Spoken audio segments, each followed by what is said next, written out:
Bienvenue chez Aïdor Show, chers internautes, vous qui nous suivez de partout à travers le monde. Bonjour et bonsoir. Nangonga Borosabongo Libakou, Yarota l'émission Abisso Aïdor Show, une émission qui est présentée par le vôtre Aïdor Yapembe certifié. Derrière la caméra, il s'appelle Jordi Futur, The Last Man Standing. Il est accompagné de Ken américains. C'est grâce à eux que nous avons image à Kitoko. Un grand merci à tous nos abonnés, au mouvement pour s'abonner à Aïdor Média Télévision. Un grand merci à vous. Nous appel, nous suggestions, nous commentaires, nous remarques, surtout au Bossala pour tout ça effort, il y a évoluer tout pour ça Moussala au Lengue et Sengeli. Aujourd'hui, nous allons parler des actualités aux dominés bon sur la toile comme d'hab. Nous allons parler de l'artiste Fally Ipupa qui va se produire ce 25 novembre à Paris La Défense Arena, jour J-4. Nous allons aussi parler de l'artiste musicien Ferrego aux États-Unis. Nous allons parler de Inosbi, tous les artistes congolais, parce que nous sommes là pour promouvoir rien que la culture congolaise. Un grand merci à nos sponsors partenaires, Régial Group Investing, de M. Pichun Zola Nibakula Molamundele, il nous suit, Père Barrel, Barijos, Nabarielodge, Moutema Nadej, beaucoup là.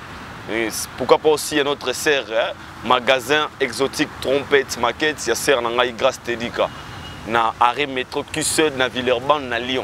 Je suis à Lyon, ou bien à Villeurbanne, na arrêt métro Q7, au moins magasin exotique, trompette, maquette, il y a serre na biso Grasse Tedika, c'est gros, on a tembele, ngaï, ndunda, autolingrabio, aux angokuna, kunu toujours à l'Italie, croisement Kalembele Mouchi, boutique d'habillement à l'Italie à Calzaturi. Comme d'hab, na Imer et Kitoko.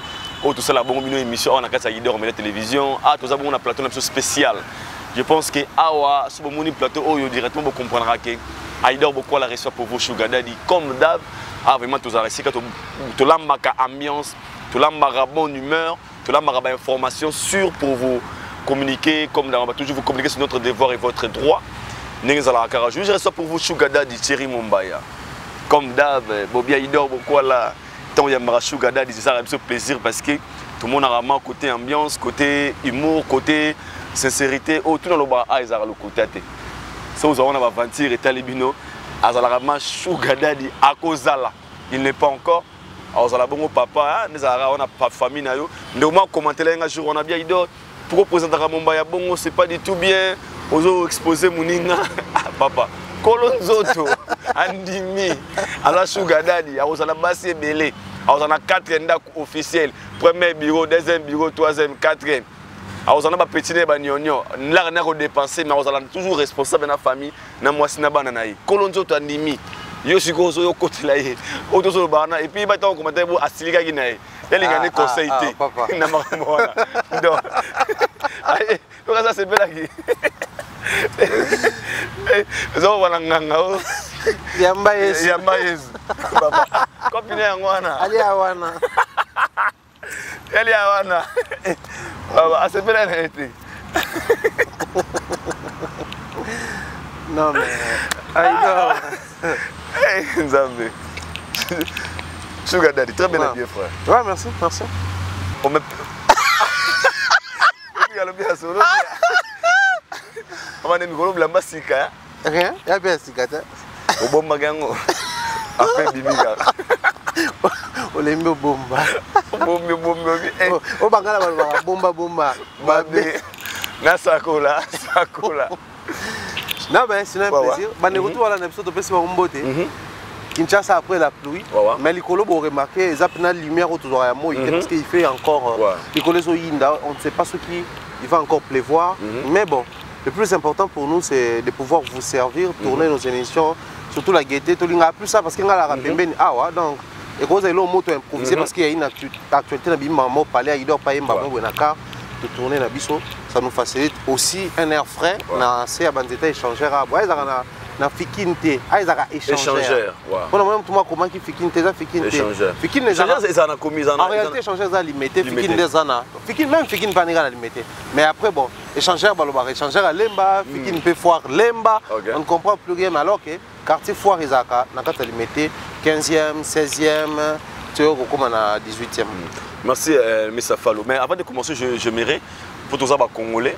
Tu as un moment il y a élection déjà, au Yombo Cannabiso. tout qui est na boponami kopona mokonza sika to pe ba député à sika ou ba servir biso pendant 5 ans na parlement par rapport à besoin de la population. Parlons d'abord na makambo ya ba élection za kolega yo tant que citoyen congolais ozomona makambo za kolega ndenge nini.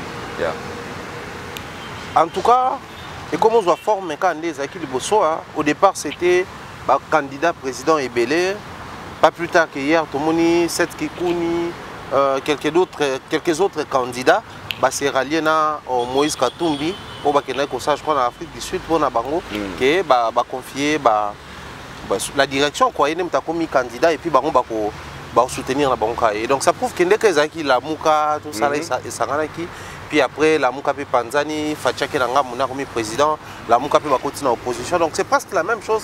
Ngaponanga, il y a 1000 candidats. La présidence. Il y a 10 000 candidats à la présidence. Le plus important, c'est après, publier, après la publication des résultats, c'est tout ce que nous cherchons. Après la publication des élections, nous voulons à ce que Kinshasa, comme ville où il y a toutes les institutions du pays, capitale Yambo Kanabiso, la paix est là. Facha Outé comme président Joseph Kabila qui a dit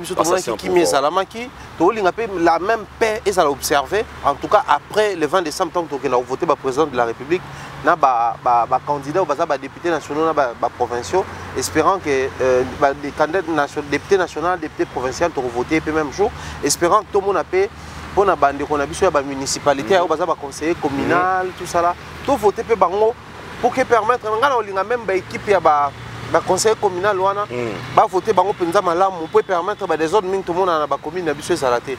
Mais sinon, je sens que l'effervescence dans la ville Penzezali. Moi, c'est au Mikolo. C'est vrai que ta vignette bazar, mais on a que mouvement ça parce que période de vignette bazar mi mate. Et puis manan. Pas bango. Papa me ça non quartier à un moment donné au bimisane, mais on sentit que bambouteillage zakaka, raccourci sur ngozwa, bokaramakaka. Donc je crois que Kinshasa respire vraiment la période électorale. Auto Lingabatutu va voter avec la très bonne humeur. C'est vrai que toi en Piaka, toi en Nzala, c'est vrai que Soué Nabiso Zali, Mboke Bonga, mais il faut toujours Tomi le Belaka. Tant que tu as voté, ça moment où tu es pour toi bon. Moi j'attends comme une so quoi na député moko foliaye. Quoi na député moko foliaye. Mais ça n'est tango photo bongi sa potolia. Très profond. C'est-à-dire que tu as une élection, tu as une propagande, tu as une élection, tu as une lamba. Si tu as un assaisonnement, tu as une préparation, tu as un peuple. Tu as un décideur. Donc, tant que nous votons, au-delà de tout ce qu'il y a comme discours politique, opposition après l'élection, au pouvoir après l'élection, mais le peuple a conscience qu'il y a voté, il y a déjà mal. Quand on a des députés qui ont été mais les députés pour os convaincus. Quand on a des députés pour qui la réunion parce que normalement quand on a oloba, on a Moamba par exemple. Député au soit sali assise foya, au kuna soit sali foya, au kuna soit sali foya. L'état oyoka bango nyonso au final on a décision sur nani à convaincre yo pour voter. Aux ana lukunga, aux ana changu, yoka ba député tout, mais biso tous ana ba député peut-être proposer que non ah, sauf pour voter papa Guy Bompongo. Aza chef d'entreprise déjà dans la société et pour les petites et moyennes entreprises ils ont une facilitation pour créer mais aussi comme azalaka militaire kala ayebi pas sur militaire ba mona na ba front et autres soué na epé ezali ba militaire bana na bango lokwa ba votaka ba sema lokwa ba votaka ba voter ba loi moko ko faciliter bango par exemple. Mais pour ce qui est du reste, moi le plus grand plaisir ezali comment on a combien les élections hier écoutez sur la position yo mototo à la muki mototo zo capable voter to voter en amé ça c'est ça la biso. Mais le lobby ba to be sur lango pe ba lobby sur ba candidat il y a députation ba député mingi pour sur 500 sièges à Pamba. Mais tout le monde est belé à l'olenge na l'olenge. Je sais pas c'est tout ce qui pousse aux gens il y a aucun de repostuler. Et ça vraiment pour besoin de souci à Mboka ou bien pour besoin ba kuma ba riche ne ba ni so ba kuma riche na casa parlement. Tout me ko ça niance par rapport à candidat mi ko mona pour le voler la monika mutumo boya candidat député boy. Et les gens peut-être non sont qui ne méritent pas qui peut être très loin. Au moment est-ce qu'il y a pas comme député lobby. Bon, ce qui est sûr par rapport à la constitution, niveau il y a étude au motoza candidat fois à Nango, niveau âge motoza candidat fois à Nango, ba créer ba base té ba lobi so par exemple une fois à la licencié moto une fois à la afuta autant na caution moto wana casier judiciaire na il faut à la vierge moto wana il faut jouir na bonne moralité. Ce sont les conditions au bâti pour que moto postule. Mais pour ce qui est du reste, si déjà moto a rempli l'union wana, tout profil ayant rempli les critères prévus par rapport à la constitution, azali moto a comme député. Maintenant les vrais problèmes de M. Zali, on ne peut pas commencer à lire les intentions des gens à la télévision, c'est trop risqué. Il y a un peu pour mon bien présentable. Il y a un peu de salaire à député. Il y a un peu de désordre. Il y a un peu de mata. On n'a pas de salaire, pourquoi? Mais là, un monsieur normal qui habitait le coin de l'avenue, en offre de la chambre à salon, à la limite, soit de studio. Mais pour lui, il se dit, na petit peuple n'a besoin de makas que na grand peuple. Bon, abusivement de tout le baron. Ce qui fait que tout le monde est la plus petit peuple. Soit le cas, tu vas pouvoir les séparer. Elle va pouvoir les séparer. Institution président de la République, institution parlement, institution justice, tout ça là. Soit tu as bon, on a besoin de budget par où et Kotakawa. Tu division par deux. 21 000, tu commences à 10 500. 10 500 et qui n'a pouvoir gérer exécutif pour le petit peuple. Fois 500, 10 500 $ fois 500. Et ça peut moi chiffre moi bien qu'on peut renforcer le petit peuple. Tout est utilisable en fait. Donc ce qui fait que le coup a toujours la possibilité de déceler la bonne moralité à député. Tout à l'heure profil na bango. Mais tout soit temps qu'on y a qui n'a qu'on est dans le lobby. Maman soit joué à lamba lamba le roi maman africain. Maman mundela zaka 5 grammes ciboulette. 5 dani kuyaka café à huile nini boy mais biso la maman toki ka mungu botanga simba tia biko ekoki na pondu azuma futa mbila fungoli asoka soka ekoki akangi sans mesure wow. Azuma tungulo ya katia ngwate ekoki atali pondo abi pondo to tango mbisa maite bwana mungusu batie ekoki au lieu boy mundela zotuna c'est quoi formule vous avez utilisé quelle formule donc rien maman la bango boy na ingéniosité comment on a ndé balobaka publicité moto nota la ka boy bandeko bazaka na bakini kin bawe bango bakaloa no ba pisana donc énergie ko le kaka boy c'est-à-dire l'histoire ils en a bateau ba komakango ils en a bateau ba tanga kayango mais ils en a bateau ba sala kayango. Contribuer dans l'histoire, ceux qui vont l'écrire, vont mentionner Kombo Nabino Nakati. Bato bakotangango, bakotanga Kombo Nabino Nakati. Neto Vandia, si j'amène mon enfant ou mes enfants ici, ça c'est le mausolée. Bato papa, ça c'est le mausolée de qui? Ah non, de Patrice Emery Lumumba qui est notre héros national. Il fut premier ministre, le premier ministre de notre pays. Il a fait ceci, c'est le père de l'indépendance, tout ça là. Pendant ce temps, Patrice Lumumba, quand il réalisait cela, il y a des gens il était seul ou comment non? Il avait ses compagnons au Quito, ainsi de suite. C'est lui le leader, même si il a 100 francs. Patrice Lumumba et ses compagnons. Bato ba ndaki ko accompagner vision na ye. Mettons bon bando ça, on ezaka ba osana bango. Mais lelo yo bato ba komi bango, ba komi na bango tout. Bato ba so tanga bango, batangi ba komi na bango tout. Donc les gens qui vont écrire l'histoire de cette prestation de Fally Ipupa, ba koma ba komba ba tutu ba alaki. Les gens qui vont lire l'histoire de Fally Ipupa, ba tanga ba koma ba tutu. Et biso plaisir et Rosala d'avoir contribué ne serait-ce na un petit rien du tout, mais na histoire à monene. On boni moto oyo aye par exemple à Pessi Kombo ya fleuve. Na moto aye à Pessi am sou Kombo ya 10 ruisseaux, to 10 rivières. On a Pessi 10 rivières à Pessi ba Kombo belé ba bisike belé. Mais on a Pessi ka Kombo fleuve moko kaka. Et biso sikoyo to pia Kombo to contribuer na composition Kombo fleuve.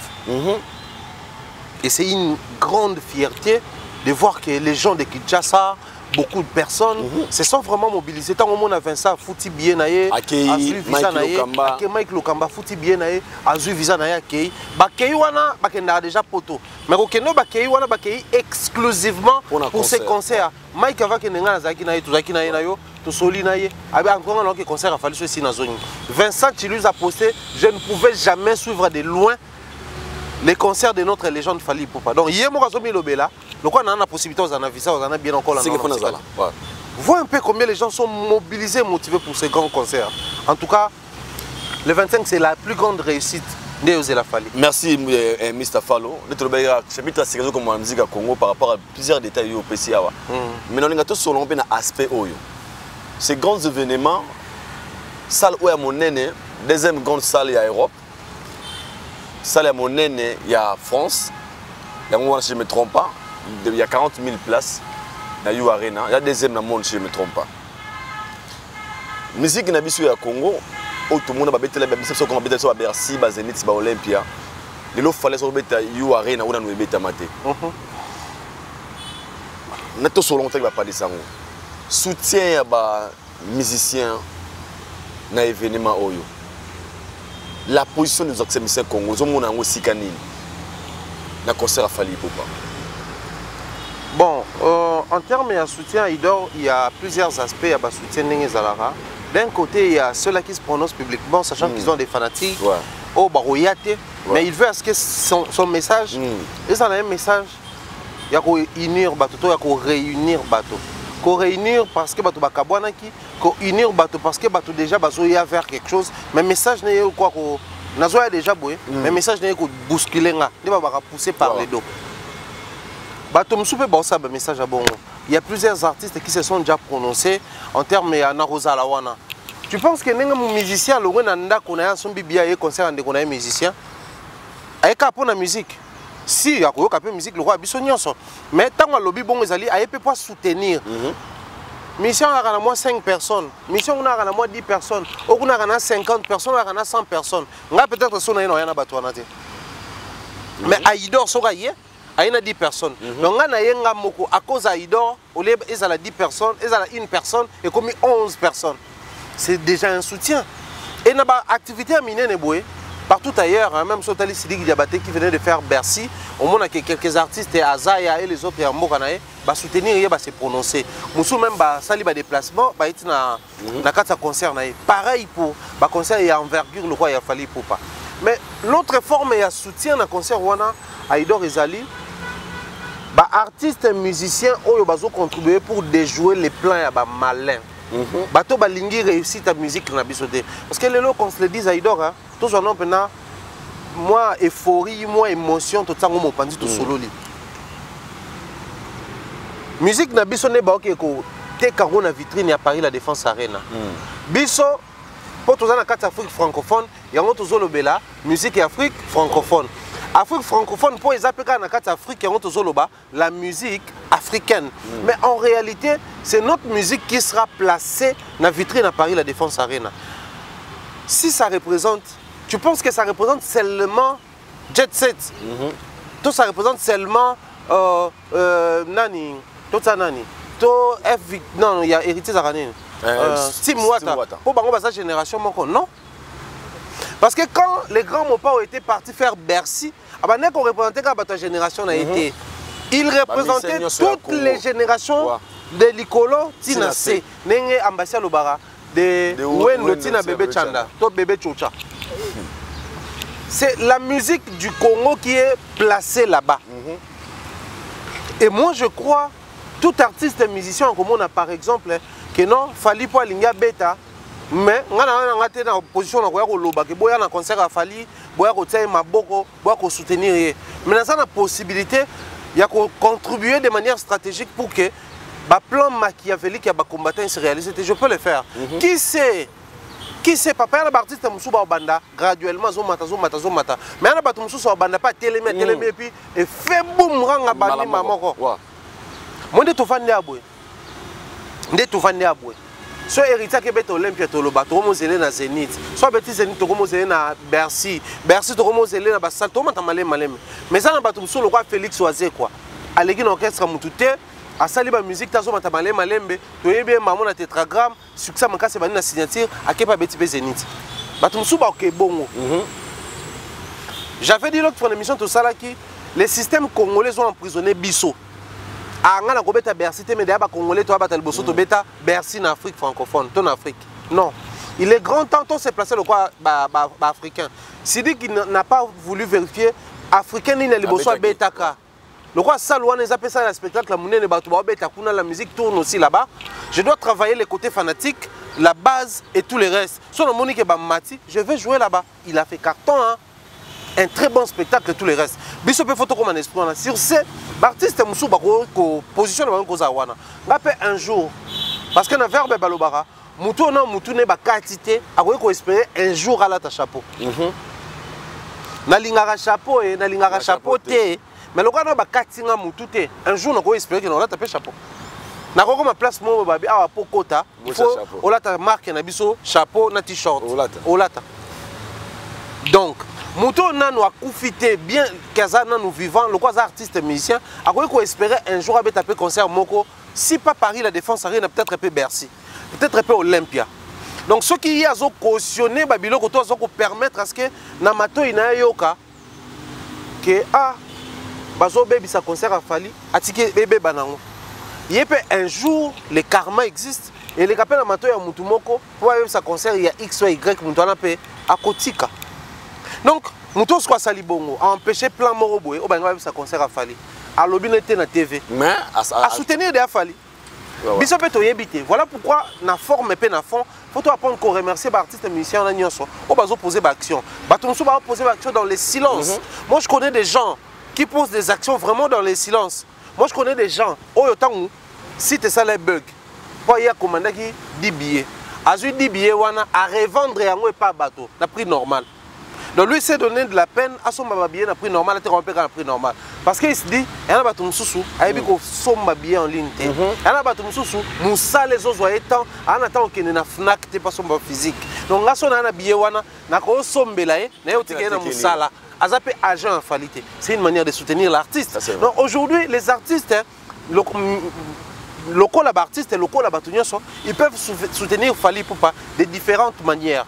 Mais comme c'est pour la gloire de notre musique de manière générale, c'est d'une très grande importance pour nous de dire merci à tous ces artistes. Au bazo le baba discours a bien.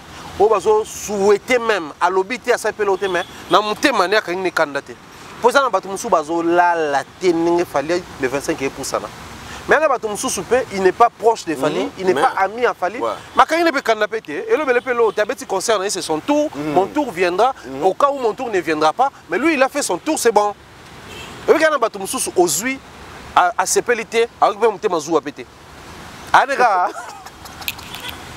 bata beaucoup peu bala. On se trouve à la raga, on me doit s'appeler la nena zoa. On me doit s'appeler la nena zoa. Il faut pas que les justes milliers doivent exister. À si les gars te n'ont pas, à se péter te n'ont pas, à mener vina. Il y a eu existence de la payette. Bah toi bon on peut baza. Ou à celui qui n'était pas fallu embêter concert. À se péter ne péter, à celui qui péter. Non, ah les gars on a. Yeah, à zapeka, ne biso peka ka taper mission pe. Si peut tolo babou et puis candidaté. Pour ça batum sou ne tolo babou ba silika. Makasi. Batum sou ne tolo babou ba sepela. Même batum sou ne bolo babou, a ka tali kuta fufu, atteint bloc allié, a ressentir l'autre. Oh faire un sentiment d'inachevé. Ah ça.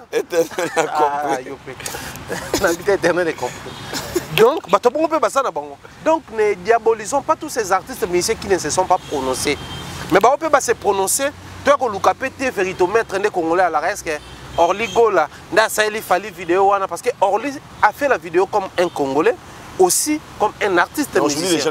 Beaucoup de gens ne sont pas contents par rapport à la vidéo. Quelques Gaulois, oui, et quelques communicateurs de faire, et ça c'est normal. Il faut toujours tous être réaliste. Orly Gola, on a fait Gola, Bébani, vrai camp. Après la disparition inopinée de Kigo, la Ligue Nabango. Quand il est parti, et ça là qui n'est pas famille mingi salamaka. Tout le bateau après sa famille ba ferré, toute famille ba musicien. Mon biloko yo, doit quoi incriminer ba Fally, ba Kofi, ba JB na télé. Biso peto vivango chez biso na ba palais, na ba ndaku na biso dans nos avenues. Biloko ba ko finga na biso na ba télévision pour biso to le kana ba média boy. Et ça la mana ba veni. Ba garçon YouTube na ba série tazaki na X, a comme na Y. Mais mon toit, je suis à 5X, il y a 38X et demi. Elle largement, mais pour les canaux médias, il faut pas que ça mais Orly n'a fait un bébé qui pour la famille. Mais comme ça, la grandeur d'esprit de faire étant un petit concert dans le stade de Marseille, par ça, Orly a boki ka Orly. Tu as musique de Kendaka et surtout faire à Wenge. A boki Orly comme Orly. En retour, les gens s'attendaient à ce que Orlipe puisse envoyer un signe. Oui, que flèche allait, ils ont accompagné la flèche à retour. Alors, comme les Gaulois pour un adversaire à battre, ils ont Fali. Il y a tout ce qui provient de Komo, ils ont Gola, Nakati, ils ont Gola, pour un c'est pas bien. Tant que c'est juste était sans raison. Simplement parce que à s'identifier n'a Fali, à Yembaki na Gola. Donc le coup ça qui na Gola, il faut oublier l'existence de Fali. Il faudrait vraiment Fali. C'est-à-dire même quand il s'agit de son concert, on te pose une question. Finga concert wana to kolobate. Exigence gauloistique. Existence gauloise. Ce qu'on lobby kaka, tout devient problème. Mais je crois que les loyaux, certains parmi eux, parce que moi je reste persuadé, convaincu que parmi les Gaulois qui insultent à tout bout de champ, il y a aussi des Gaulois réfléchis qui comprennent que, oh, mais Orly Oyo, Arana Potot, Azo Mamamou, Yauto les Galibosois défense à Moni. Pour Orly Abina Auto les Kawana na Moni. Il a réalisé que, né dans l'équipe Libosois Paris, la défense à Rien Aboué, na écran wana Mundele, Mundele, Mundele, Mundele, noir congolais, Fali pour Panabiso. Oh, mais attendez. Au-delà de tout ce qu'il y a comme clivage, appartenance, je suis les frères affairés, tout ça là. Mais celui-là, c'est un Congolais. Tout ce qu'on doit souhaiter pour lui, il faut ça là. À mon appel que ça provienne de partout.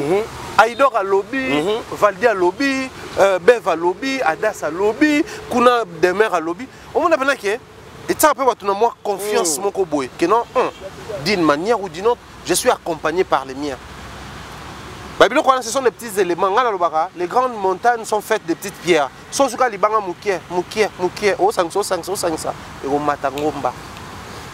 Il y a Orligo les salés l'eau moboé. Il y a Aïdor et salé l'eau moboé. Il y a Thierry Mumba et salé l'eau moboé. Il y a X et salé l'eau. Ainsi de suite. Donc pour moi, je me dis, quelques Gaulois matures, c'est pas le Orly salé vidéo. Parce que vous oubliez, Orly pas Mbara. Orlipe Ayembaga. Ayembaga est la dynastie Azupe 12. Parce que nous, Orlipe est la dynastie Azupe 12. Bango, Adjani, Serge Bambia, Azupe 12, Azupe 4. Parce que Balongola que nous avons pas aimé comme tout le monde a fait au Canada. Balongola est les bango à qu'on a fait.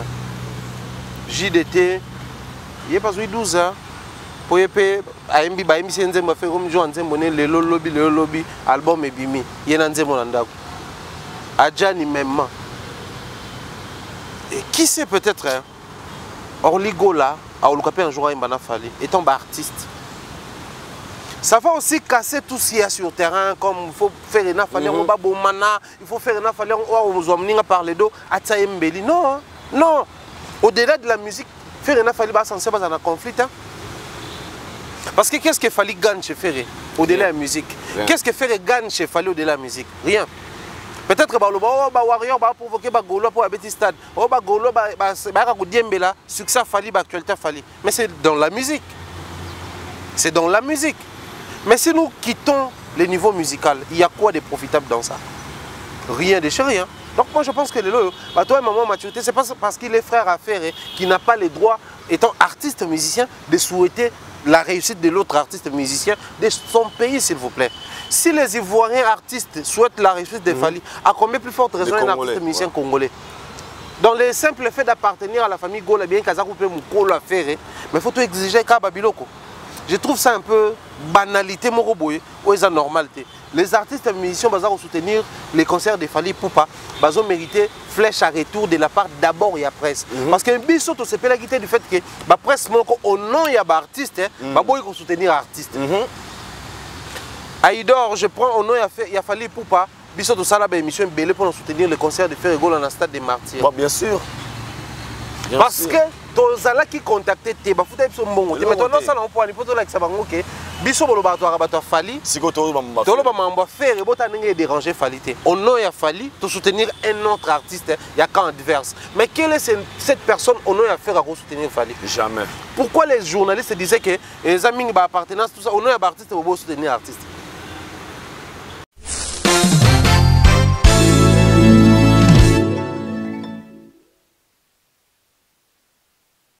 De nos jours, l'hygiène intime est une priorité.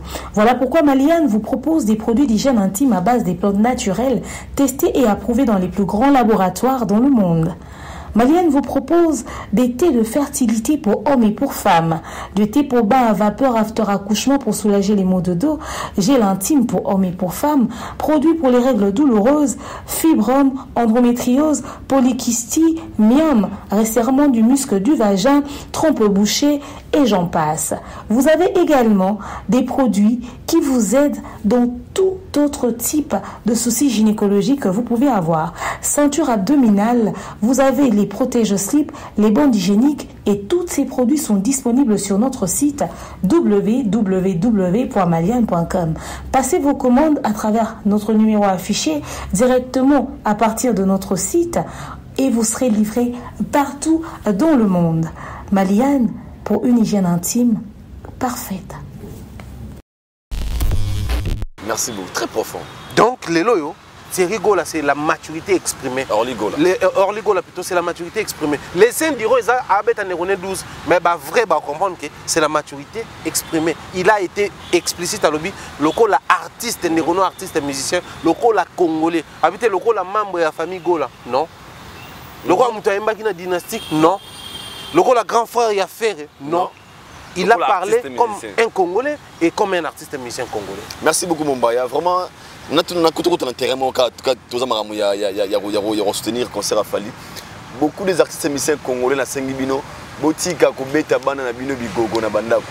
Papa, toi aussi tu vas jouer au Arena quand? Papa, tu joueras aussi au Arena. Papa, laissez de taper vos enfants, s'il vous plaît. Laissez de torturer vos enfants. Il faut bien répondre à vos enfants, oui, mon tour viendra. Ma fille, mes chéris, un jour aussi moi, je jouerai là-bas. Mais papa, toi tu vas jouer comme Toto Fali. Quoi? C'est pas bien, c'est pas gentil. Sauf qu'on va jouer ta balle. Foot na bino. Bogogoli moi na mogo ya moyanda et moi na mogo bino wana. Maman ta moi ça m'a soit eba na ça. Sauf qu'on beti tout moi na pona bon bonjour moi na tout notre papa. Toi si tu es musicien au Congo, je dis ouais mon enfant, je suis musicien là-bas. Mais pourquoi mes amis ne te connaissent pas? On a bobi moi. Mais tes amis ne suivent pas la musique de chez nous, c'est normal. Non, ils connaissent Fali. Les infantations, il ne faut pas poser de questions à papa. Papa va se fâcher, va te tirer les oreilles. Et puis à présent, après il chante.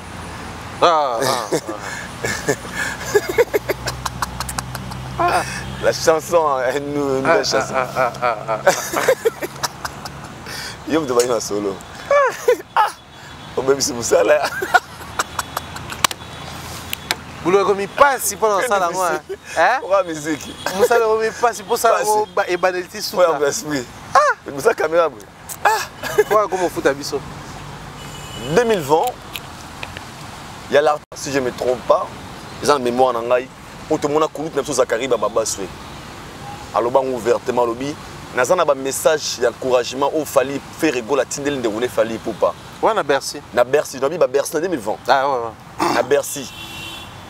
Bonne chance à Fali pour pas concert na Simba. Et déjà comme d'habitude, on appelle ça félicitations, bien, tu as rappelé moi un retour, non? Ok, moi merci. Et en 2022, en 23, ce grand concert de Fali Poupa. Si aujourd'hui ça arrive que faire rigoler la salle de Fali Poupa, vidéo et encouragement, pensez-vous que la réaction fallait que vous ayez? Fallait que vous ayez c'est un Thierry Momba, parce que tout est possible. On peut se réveiller un bon moment, tout le monde a vidéo à faire pour soutenir les Fali Poupa. Est-ce que Fallait que est-ce que le Warrior sera d'accord? Na mon encouragement. Tout le monde a mon terreau. Il y a une imagination, mais il y a une réalité. Tu vois réaliser qu'il y a une imagination casse. Bon, maintenant, on a réalisé. Tout le monde poste mon encouragement. Bon, je peux pas dans toutes les questions parce que faire représenter un grand champ là.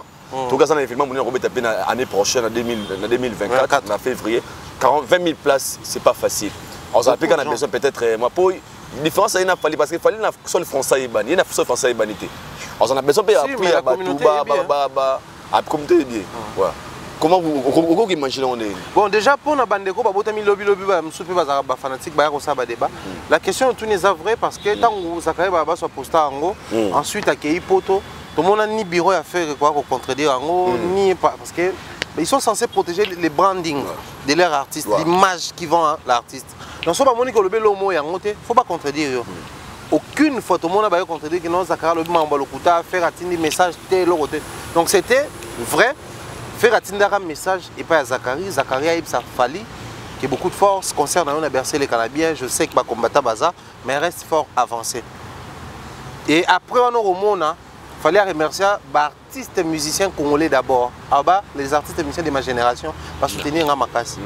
Au monde, après, on a Bakangama na poto, Bamba Covid, tant on appelle des fois Sami la Fondation Fali pour Fabrice à contribuer à Héritier à contribuer parce que les concerts, il y a Hôtel Accord Arena à Bercy et réunissent ça comme artistes et musiciens.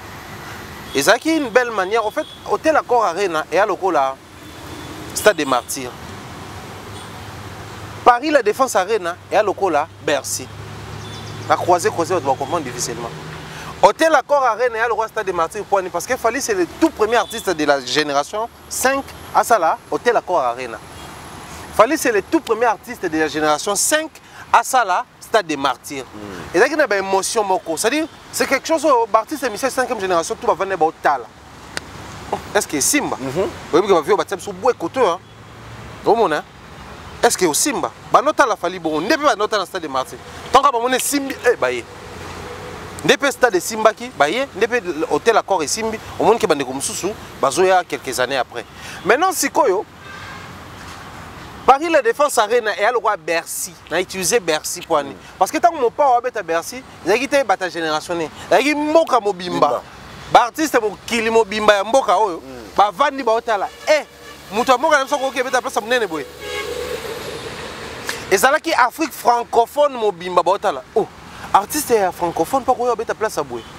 Baotala. Ne moi peut Paris la Défense Arena. Ça dit Mboka n'a pas Mobimba Baotala. Oh, est-ce que Congolais peut ta place à 40 000 places? Bah francophone en dehors il y a anglophone biso pe francophone tu combien tu place à bout donc jour où on est là artiste et musicien congolais tout bah africain francophone tout bah on là comment Fali va s'y prendre pour réussir ces concerts là ensuite allez bah, on peut pas se lancer maintenant la gravité ça sous makasi que aux aki na Bercy gravité ça makasi. Parce que ceux qui font soutenir qui est à Bercy, oh déjà bêta qui on a ouéra, vous pouvez se contenter de ça. Mais comme ils ont dit comme génération, c'est l'homme il y a liboso. Au-delà de la prononciation, parce qu'hérité c'est prononcé, Fabrice c'est prononcé, mais Ferré a utilisé son vieux de l'époque, grand prêtre Zap, Sangwana. Mais si aujourd'hui par exemple Ferré va faire un poste ou à Sali à monter, dans la seconde côté on a Orligo là de quoi faire, voilà. Du fait que grand frère, il y a Hervé Gola. Donc, la famille Gola a déjà dit quelque chose. Tolo Barande, tu vends toi ambassadeur, il y a la famille Nabiso. N'est Orly Gola qui positivement, non seulement polémique, positivement, il est ambassadeur de sa famille. Il a démontré que sa famille a une certaine grandeur. Au-delà de tout ce qu'il y a comme problème, clivage et tout, je peux soutenir un artiste musicien qui est de la même génération que mon frère. Simplement parce que Orly peut-être à vie loin. Si faire le fait aujourd'hui, ou si faire le fera, faire ça les vidéos à soutenir Fali Poupa. On a concert à Hôtel Accord Arena. Bassesse, toute grandeur d'esprit. Oui, banane ba bien bassesse. Banane. Bateau, basa ya wenge. Bateau ba fingi bilpo. Alobi l'autre mais bateau babi qui a osé concert à Fali. Bateau va finir juste de pour s'afficher na Fali. Les mêmes personnes vont insulter Ferrego là. Mais bah ko lobane boité parce que l'équipe on a succès. Bah les canons de bakendo ça là on va enregistrer à bon audio.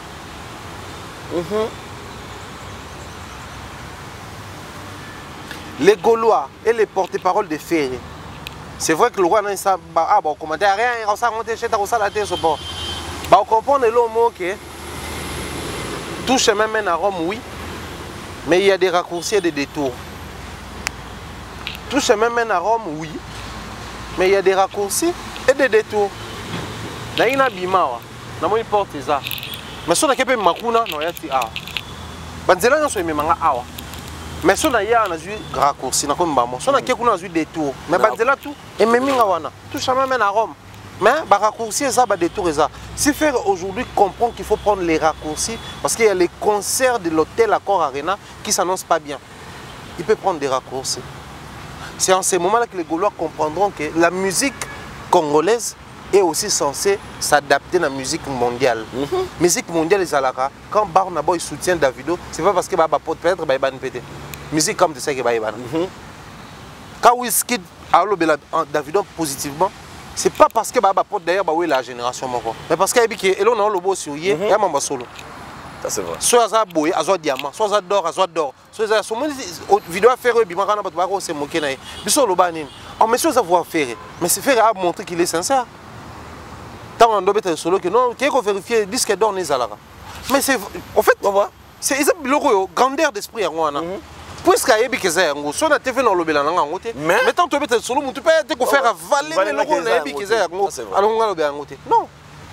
Si faire c'est que détour wana et même moulay mais raccourci et ressent en sorte que tu peux ça une autre image en musique na biso pour permettre biso soit de remonter pente et Bercy nanga soit ton là qui à la face du monde que un fer et de wenge peut se réveiller un bon matin et se dépouiller dans l'esprit 12 dans l'esprit wenge prendre une autre forme et vous allez bien mais si faire et le fait ça peut aussi nous dire que ah bateau bazaki le bosso au travail na faire ils n'étaient pas imposants ou soit ils n'étaient pas professionnels. Voilà que ça est arrivé, faire atteindre cette maturité.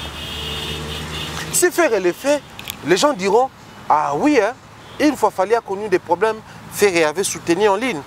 Mais l'autre fois, Ferré venait de perdre son jeune frère Guy.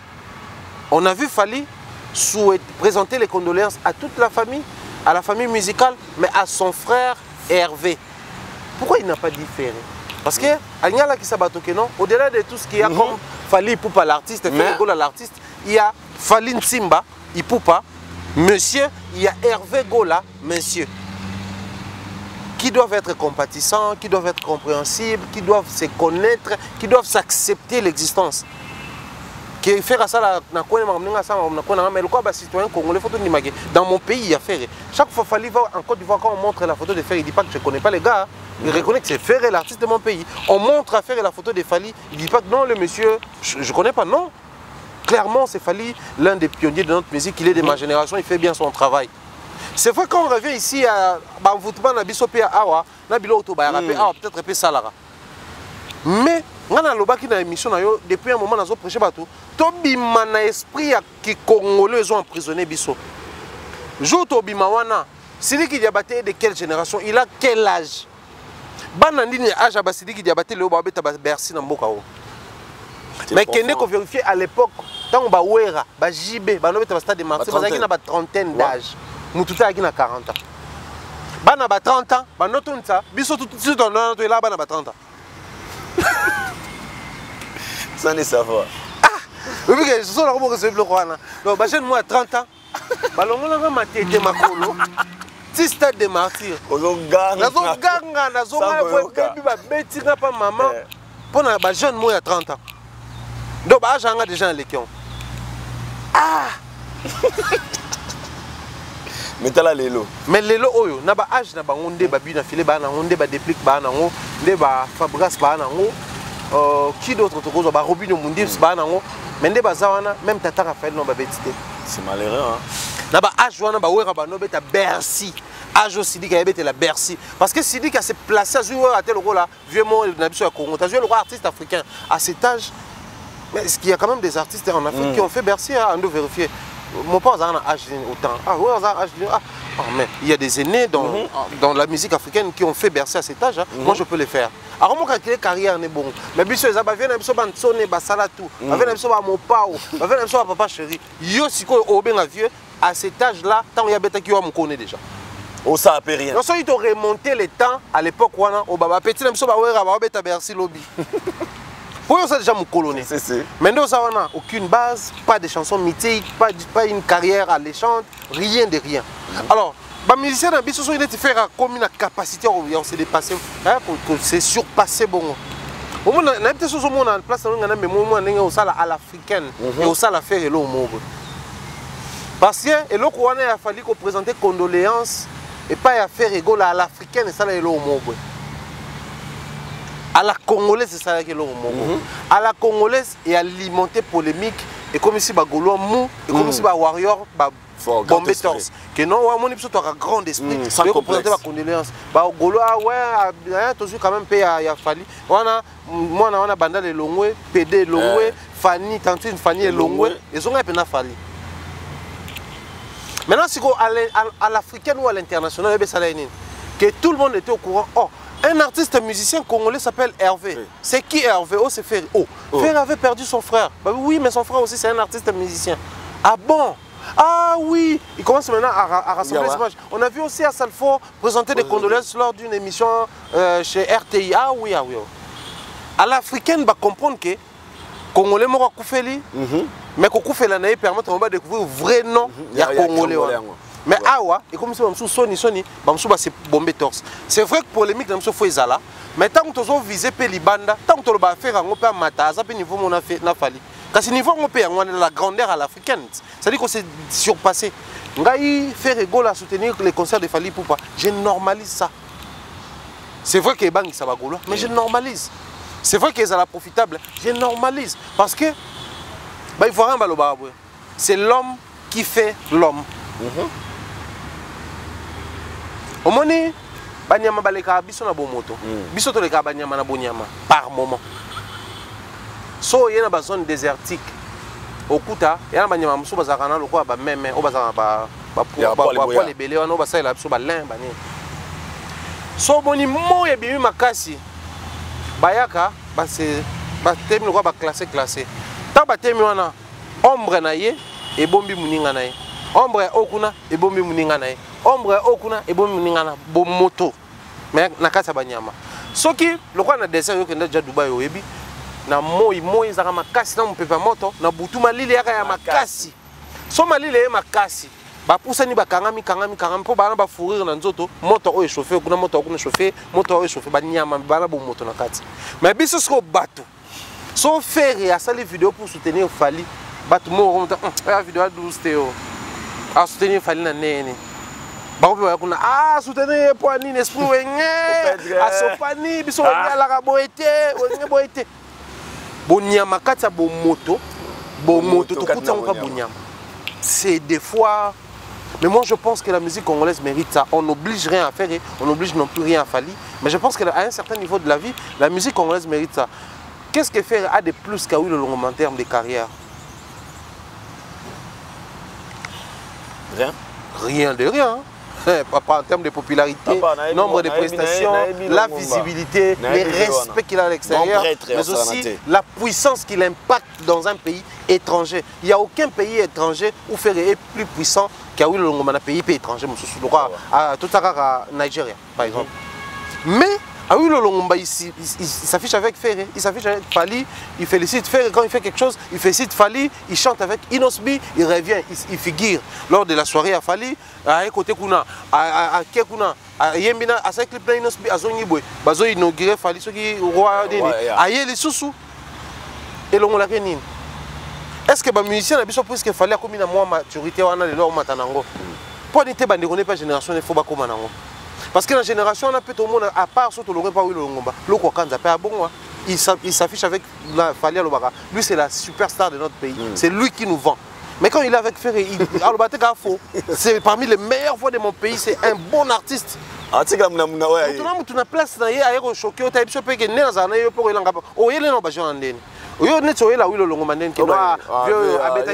a concert à Fali. Inosbi a yembina malgré mon na podium a Fali a viaza on a profité a yembina.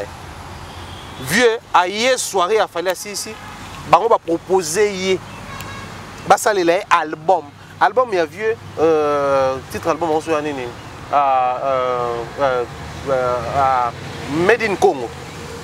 Ba to basali c'est la famille balou bango ba composer musique bango ba sali tout. Ba su guna à nouveau pour ba kola na musique de kuna mais ba su guna à nouveau tant on na scène a Fali. Pour comprendre que pour via oui le Longomba na scène a Fali na Kinshasa même à na stade mais c'était énorme hein? Et donc tout ça et Longola oui le succès qu'a-t-il. Maintenant il faudrait tout ça na bateau la nouvelle génération ba légende il y a Fali ba faire les autres et ça ba légende lokwa ba oui le Longomba lokwa ba lokwa kanza to ba légende lokola oh bière brune Ouais, biso vient na biso. Ouais, bah problème. Quand tu dis ba danseuse, ou ba porte ko ba plainte, ou ba banana ba petit presque tout so ba na bango. Mais je crois les lots, nous avons l'obligation de gérer les choses autrement. Fallait qu'il y ait un froid par rapport à discours, il y a Quadra, maintenant Quadra il a quitté Kinshasa, à quelle Europe pour assister à la présence physique. Physiquement, physiquement. Au-delà de tout ce qu'il y a eu comme problème, on a vu mon père courir vers Ferré. Mon père vers Baron. Mais Ferré étant au moment où il y a aïe. Et biloko moyennement au seigne côté la musique et s'installer et fanda. Si les concerts de Fali, il y a 40 000 places et on même biso tout le monde a facette on a Ferré. Où est le mal? Et attends. Les mal les accords na bateau tout situé tout identifié. Donc pour moi je crois que le plus important c'est ça tout vivre les lots. Et on espère que Ferrigo là va apprendre de ses erreurs pour perfectionner, mais aussi apprendre de ses frères pour y lobby offrir la possibilité d'avoir on a qu'à Paris la défense arène à Comboné Pécoti. Pourquoi pensez-vous que Quadra est très content aujourd'hui de voir Fali pour comme un précurseur à You Arena? Bon, avec toute sincérité. Viens à soir imprévisible, on mboka momba. Na ba Fali na ba kusa na ba soleil ba ebi. Ne mo aloba nze mbongoli. Viens imprévisible. Notre vieux a une manière assez bizarre d'exprimer l'amour comme tout Congolais. Il passe tantôt dans une émission ici, là où il dit mais si on va moi un musicien ou moi un stade de martyrs, moi un musicien à Bercy ou moi un Bercy, n'est-ce pas une fierté? Déjà même si on n'est pas une fierté, mais du fait qu'il y a le bien, et ça vend aussi la grandeur de manière assez particulière. Il y a Zali. Qui a une descendance naïe, il est passé sur ses traces. Maintenant, à combien plus forte raison lorsque c'est son propre fils, c'est lui qui est passé sur ses traces, mais à respecter les principes de la vie, l'élève est censé dépasser son maître. Son maître. Si aujourd'hui, il dépasse en termes, il y a une salle mythique. Le vieux a fait jusqu'à 20 000 places. Bon, tout considéré, bon, bien que c'était dans les 17 000, 15 000. Merci. Ça prend la forme de 20 000. Bon, je dois passer par les traces, sur les traces de mon papa. Il est passé par là. Mais après, en termes d'honneur, le roi Misséen, il y a fallu faire différents inospi parce que inospi va quitter la descendance à génération. Autour de non, à ça l'honneur il y a aucun serait-elle non. Mais Fali, en termes il y a musique, Toroloba, il fait l'honneur, il y a quartier latin. Preuve, au moins Badji Kampé la Mikolo tout va autour naïe, ba master naïe, ba Gibson Boutukondo ba autour naïe. Au moins ba master naïe belé ba vient naïe sam chintu, ba te belé ba ça autour naïe parce que pour la bango ils se disent au-delà de tout ce qu'il y a comme fierté congolaise, quinoise, ndaloise, africaine et consort, mais c'est d'abord une fierté de notre clan. Nous sommes tous unis ici dans le clan Wana. Bon, ceux qui Botongi pont. Hein Namboka. Boye Namboka mo boye. Boyo ton rapport, tout boyo ta courant, tout maille, eau potable vraiment. Chef coutumier c'est pélité, même bon c'est pélité. Bah c'est contenté car pour chef coutumier c'est pélité pour battre ça tout bout d'embo c'est pélité c'est bon. Net on a consolé moi bah ma coquille tout ça là, tu viens dans un village tu te dis ah les gens souffrent ici hein. Aux yeux bah mesure, hôtel bah on maille, hôtel bah on courant. Pas toi comme pendant na courant, bah comme na maille, bah toi bah no belle bah maladie c'est parce que comment consommer eau pure et potable. So chef a CPLT qui est populaire, c'est payé au comment maman ah chef a CPLT. Population on a c'est pas oui bateau bah CPLT. Si vous comptez nombre à bata clan quartier là terre bah CPLT bah mon a fallu avant ça va. Au monde que bah déjà belé que le casier donc c'est bon déjà. Via CP là, CPLT c'est bon. Via CP là CPLT c'est bon. C'est très capital. Mais je mérite aussi si je peut-être à Souka Kanakatsa You Arena. Le 25 novembre You Arena, tu vas bateau où tu partout pour Nabaya. Beaucoup ma histoire na bango ensemble avec Fali Poupa. Tout me reçoit sur le plan sécurité. Tout le monde a plusieurs émissions où Fali Poupa zo boire la déjà moi na répétition gendarme, la police, boé. Et sur la ça moi couleur il y a sécurité. Et pour les autres bazoluba, c'est aussi une manière il y a ko il y a ça va combattre moi tétis c'est ba prouver la police ou bien c'est le message qu'il fallait faire juste annoncer na bato balinga o ba concert bazala assurer que sécurité ozala message ni voilà par rapport à ba soldats za afficher na bango. Sur cette question je reviens tant dans le Belara un Fally que je connais, un Fally avec qui je parle, un Fally très positif qui est un capitaliste, mais je ne te dis pas en termes de son travail, il voit que les intérêts à Moussanaï, la perfection et la réussite à Moussanaï. Et quand on entend la vidéo, je vois d'une pierre deux coups. D'un côté, il veut passer les messages à tous celui et celle qui viendra pour assister à ces shows et vivre comment est-ce que l'écriture de l'histoire musicale congolaise va se faire de manière majestueuse. Quand ils viendront, qu'ils soient sûrs et certains que la sécurité est belle et bien assurée. Mais il y a un fait, Aïdor, il ne faut pas oublier, il y a certaines personnes qui ont acheté leurs billets, ne connaissent même pas l'histoire des combattants, ils ne sont pas congolais. Donc quand on a mentionné les combattants, tout ça, à Congolais, il y a peut-être combattants ou l'accident. Parce que déjà, ils ne voient pas les liens entre combattants et un concert. C'est vrai qu'il y a un groupe de gens qui barricadaient, qui empêchaient les artistes congolais, mais il fallait des habitants 2020. Donc, mais par rapport à ce qui se vit en France, l'information sur la radio, en France.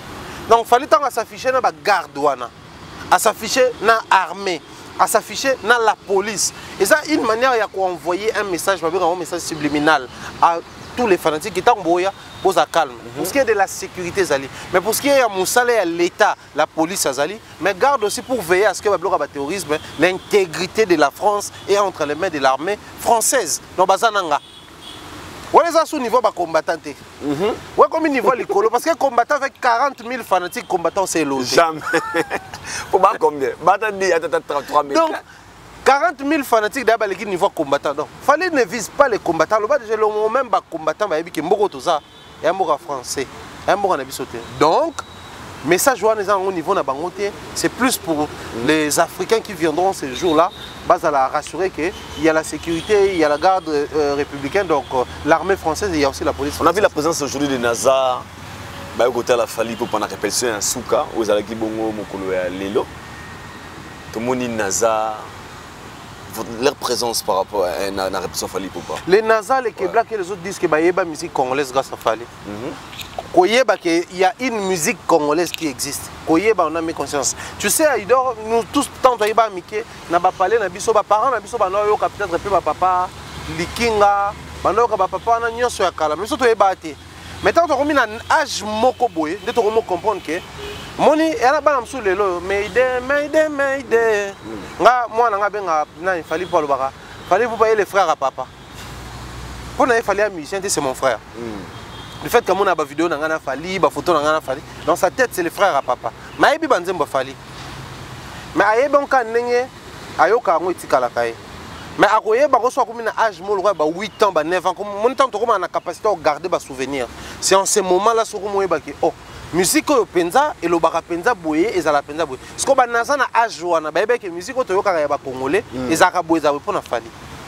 Donc pour na bango ala idole na bango. Yem tapé ça bango un certain attachement avec leur pays d'origine, le Congo. Donc, quand on a ils ont assisté à l'histoire, n'a pas fait parler la défense arène, Québec n'a pas fait parler la défense arène, mais Botami Bakoli na France na musique. Parce que mon grand frère un challenger qui n'arrête pas.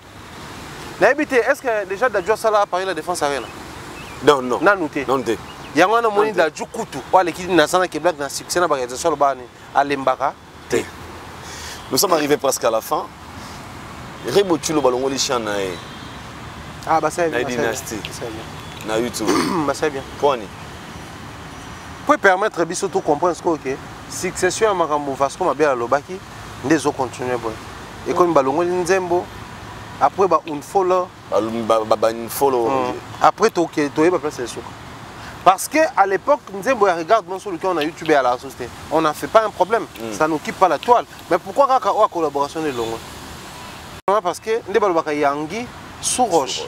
Nous craignons que les issues après une belle histoire de collaboration professionnelle entre Rebona Ferré et Bimana issu moi c'est ça immature on a bien moi je fais d'un faire égaux là. Il y a un niveau mobo il y a grandeur d'esprit. OET. Faire boité parce que les loyaux Rebo banda koyemba avant qu'on en a fait. Mais biso to yebi rebo grâce à Ferrigo la paix. Donc mon dia na batu mususu bo sala na makambo boy olinga botika na souvenir wana. Attention toi no sola souté mais to suka na souvenir moi bien. To garder image moko ya bien. Mais biso sko o ba sala balingi balonga biso l'image d'un Ferré qui nous a fait découvrir rebo. Batia biso image ya Ferré oyo Vasco Lobaki au délai à refaire découvrir biso yé. Abana ko kokola. Non.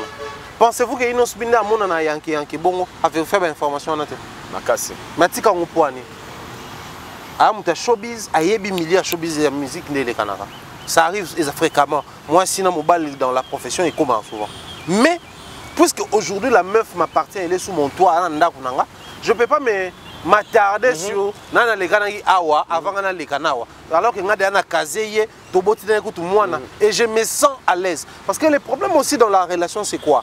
C'est pas le fait que mobile ngwa makasto ma mupete. C'est pas que moi ça ngwa bimana mi bali ming to mi bali mukie. Yoza l'aise toté.